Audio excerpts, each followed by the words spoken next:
Hello बच्चों, शुभ दिन। बच्चों आइए, हम लोग प्रश्नावली 6.5 कर रहे हैं। इसके जो मैं प्रश्न कर रहा हूँ, मैंने इनके वीडियो बनाए हैं क्योंकि ये बहुत महत्वपूर्ण प्रश्न है। आइए प्रश्न करते हैं। प्रश्न नंबर 23 ये कह रहा है कि सिद्ध कीजिए कि आर त्रिज्या, कैपिटल आर त्रिज्या के गोले के अंतर्गत विशालकाय शंकु का आयतन गोले के आयतन का 8/27 होता है। इस प्रश्न को करने हेतु सर्वप्रथम चित्र बनाएंगे। चित्र क्या है? पहले हमने एक गोला बनाया, गोले के अंदर हमने एक शंकु बनाया। गोली की त्रिज्या कैपिटल आर है, शंकु की त्रिज्या आपकी स्मॉल आर है। गोले के केंद्र से शंकु के केंद्र की जो दूरी है ये स्मॉल एच है। शंकु की कुल ऊंचाई जो है कैपिटल एच है, और ये कोण बन रहा है, यानी ओ बी और ओ डी के मध्य में जो एच और आर के मध्य में कोण बन रहा है ये थीटा है। यहाँ पर माना गोले की त्रिज्या कैपिटल आर है, शंकु की त्रिज्या स्मॉल आर है, और शंकु की कुल ऊंचाई आपकी कैपिटल एच है। हम स्टार्ट करेंगे त्रिभुज ओ बी डी से। त्रिभुज ओ बी डी से हम शुरुआत करते हैं। ये लंब है, क्योंकि ये लंब है तो ये जो ओ डी बी हुआ ये 90 अंश का कोण बना रहा है, अर्थात ओ बी डी आपका समकोण त्रिभुज हुआ। तो ओ बी डी में पाइथागोरस की प्रमेय है, ठीक है ना। ये आपका क्या हुआ? लंब हुआ, ये आधार हुआ और ये कर्ण हुआ। तो साइन थीटा का मान क्या होगा? लंब बटे कर्ण, यानी ओ बी डी में साइन थीटा का मान होगा स्मॉल आर बटे कैपिटल आर। यहाँ से हम स्मॉल आर का मान निकालेंगे तो ये आ जाएगा स्मॉल आर बराबर कैपिटल आर साइन थीटा।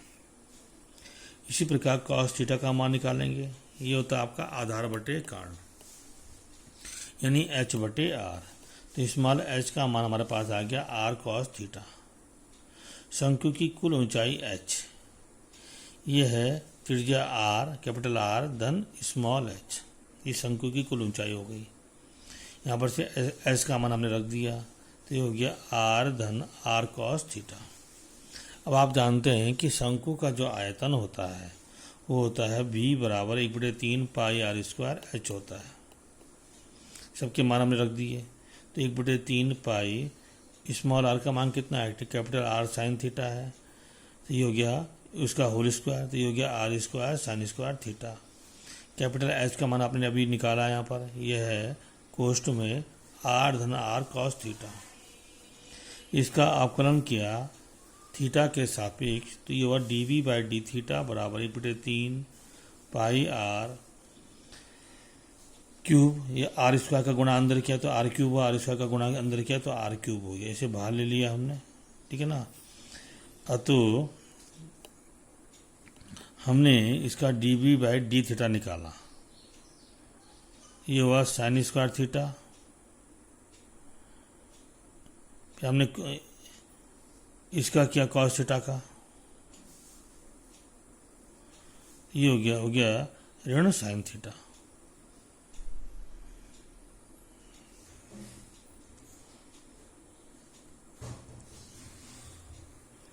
अब हम यहाँ पर देखो, इसमें ये साइन स्क्वायर थीटा गुणा गया 1 धन कॉस थीटा है, क्योंकि आर हमने बाहर ले लिया तो ये आर क्यूब हो गया। तो इसका जो हम डिफरेंशियल करेंगे थीटा के सापेक्ष वो लीबनिज नियम से करेंगे।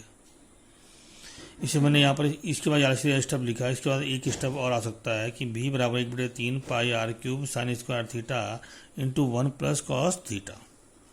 तो जो साइन स्क्वायर थीटा और 1 प्लस कॉस थीटा है इसका हम अवकलन करेंगे।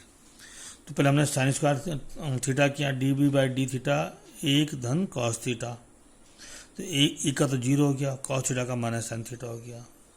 इसी प्रकार धन 1 धन कॉस थीटा गुणा गया d b by d theta sine square theta, तो साइन स्क्वायर थीटा का कितना हो गया 2 साइन थीटा कॉस थीटा। अब साइन स्क्वायर थीटा का गुणा अंदर कर दिया, ये हो गया minus sine cube theta. 2 sine theta cos theta का मान हमारा होता है साइन 2 थीटा, इसका गुणा अंदर किया तो ये साइन 2 थीटा आ गया, गुणा गया cos theta into sine 2 theta, तो ये d v by d theta का मान आ गया। अब आप जानते हैं कि जब हम उच्चतम और निम्नतम का मान निकालते हैं तो उच्चतम और निम्नतम बिंदु पर जो अपकरण होता है इसका मान शून्य होता है, तो हम कह सकते हैं d v by d theta का मान कितना हो गया, आपका 0 हो गया। ये हो गया 1/3 पाई आर क्यूब गुणा गया minus sine cube theta plus 2 sine theta cos theta plus इसका मान, तो ये हो गया 2 sine theta into cos theta गुणा गया कॉस थीटा, तो इससे हम लिख सकते हैं 2 sine theta cos square theta बराबर 0। अब यहाँ से हमारे पास d v by d theta का जो मान आया ये आया 1/3 pi r cube minus sine cube theta plus sine 2 theta plus 2 plus sine theta ना कॉस थीटा। अब ये आया -1, ये साइन स्क्वायर थीटा का मान कितना होता है, ये होता है 1 माइनस कॉस स्क्वायर थीटा, हम सबको कॉस थीटा के रूप में तोड़ रहे हैं, तो ये 1 माइनस कॉस थीटा, तो ये हो गया ऋण 1 धन कॉस स्क्वायर थीटा धन 2 कॉस थीटा धन 2 कॉस स्क्वायर थीटा, यहाँ से आ गया ऋण 1 3 कॉस स्क्वायर थीटा 1 हो गया, ये 2 और 1 3 हो गया आपका, तो ये आ गया ऋण 1 धन 3 कॉस स्क्वायर थीटा धन 2 कॉस थीटा बराबर 0 आ गया। इसे और सरल किया तो हमने क्या किया, 3 कॉस स्क्वायर थीटा धन, हमने क्या किया यहाँ पर, हमने कुछ नहीं किया, हमने ऋण कॉस थीटा इसमें घटाया है, 3 कॉस स्क्वायर थीटा धन हम 2 कॉस थीटा को लिख सकते हैं 3 कॉस थीटा ऋण कॉस थीटा, ठीक है, वो 2 कॉस थीटा का मान है, ऋण 1 ही आ गया आपका 0 हो गया। अब इसमें से 3 कॉमन ले लिया तो 3 कॉस थीटा कॉमन लिया तो 1 कॉस थीटा धन 1 हो गया, यहाँ से ऋण 1 कॉमन लिया तो 1 कॉस थीटा धन 1 हो गया, जो इसका गुणांकन हो गया ये आ गया कॉस थीटा धन 1 गुणा गया 3 कॉस थीटा ऋण 1 बराबर 0। अब इनके मान 0 के बराबर होंगे। अगर हम कॉस थीटा का मान धन 1 करते हैं तो मान आता है कॉस थीटा बराबर ऋण 1, अर्थात थीटा का मान जो आएगा वो पाई आएगा। अब पाई आने की स्थिति में क्या होगा, हमारा शंकु का निर्माण हो ही नहीं पाएगा, अर्थात ये संभव नहीं है, अर्थात कॉस थीटा धन 1 का मान 0 के बराबर संभव नहीं है। तो हम करते हैं 3 कॉस थीटा ऋण 1 बराबर 0, तो यहाँ से हमारा निकल के आया कॉस थीटा बराबर 1/3, यहाँ थीटा का मान हमारे पास निकल के आया है कॉस इनवर्स 1/3, ये थीटा का मान निकल के आया। अब आपको दिया क्या था, आपको दिया था कि d v by d theta का मान 1/3 पाई आर क्यूब ऋण साइन क्यूब थीटा धन साइन 2 थीटा धन कॉस थीटा साइन 2 थीटा हमारा ये आया था।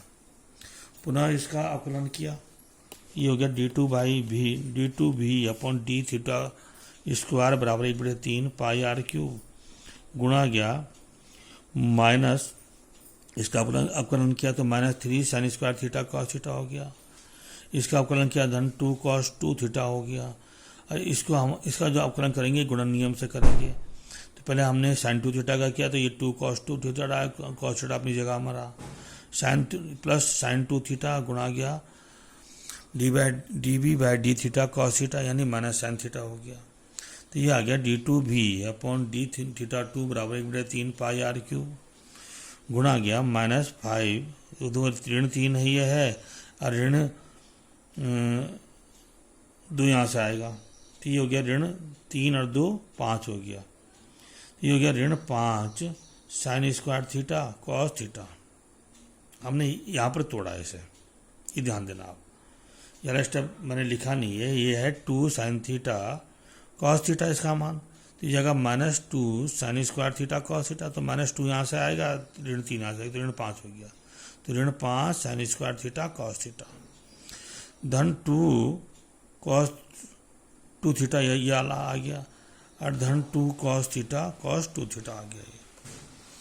अब क्योंकि आपको मालूम है कि थीटा बिलोंग्स टू 0 और π/2, यानी जो थीटा का मान है 0 और π/2 के मध्य में होगा, इसका अर्थ यह है कि साइन थीटा और कॉस थीटा के जो मान होंगे वो 0 और 1 के मध्य में होंगे। तो यहाँ से हमारा निकल के आएगा कि थीटा बराबर कॉस इनवर्स 1/3 पर क्या होगा, d2 भी अपॉन डी थीटा 2 का जो मान होगा वो 0 से कम होना चाहिए। अर्थात शंकु का आयतन उच्चतम होगा। कब होगा? जब शंकु का आयतन 1/3 यहाँ पर हमें दे रखा है pi r square sine square theta into r plus r cos theta, ये पहले से आया था। शुरुआत में क्या है? देखो शुरुआत में देखो ये है शंकु का आयतन बराबर 1/3 pi r square sine square theta. यहाँ पर देखिए यहाँ से आए भी बराबर 1/3 pi r square sine square theta r धन आर कॉस थीटा से यहाँ मान निकल के आया। तो इस मान को हमने यहाँ लिख दिया। अब इन सबको हम कॉस के रूप में तोड़ लेंगे तो ये हो जाएगा 1/3, ये हो जाएगा आपका 1/3 पाई आर स्क्वायर 1 ये साइन स्क्वायर थीटा का मान 1 माइनस कॉस स्क्वायर थीटा धन आर कॉस थीटा। अब हमने कॉस थीटा की जगह में थीटा की जगह में कितना कर दिया? कॉस इनवर्स 1/3 रख दिया। तो हो गया 1/3 पाई आर स्क्वायर गुणा गया 1 ऋण कॉस इनवर्स 1/3 का होल स्क्वायर धन आर कोष्ठ में आर धन आर कॉस थीटा का मान कितना? कॉस इनवर्स 1/3 है, मान रखिए सबको। कॉस इनवर्स से कॉस कट गया, कॉस इनवर्स से कॉस कट गया। यहाँ पर 1/3 का स्क्वायर बच गया, यहाँ पर 1/3 बच गया, r/3 यानी r/3 बच गया। इसे सरल किया तो ये हो गया 1/3 पाई आर स्क्वायर ऋण गुणा गया 1 ऋण 1/9 गुणा गया आर 4 गुणा गया 4/3। तो ये आ गया 1/3 पाई आर स्क्वायर गुणा गया 8/9 4 आर कैपिटल R/3। तो ये हो गया 8/9 यहाँ 27 गुणा गया 4/3 ये आ गया पाई आर क्यूब। अब ये क्या है? ये आपका गोले का आयतन है। तो हम कह सकते हैं कि शंकु का आयतन बराबर 8/27 गोले के आयतन के बराबर होगा। तो बच्चों इस क्लिप में इतना ही। ओके बच्चों।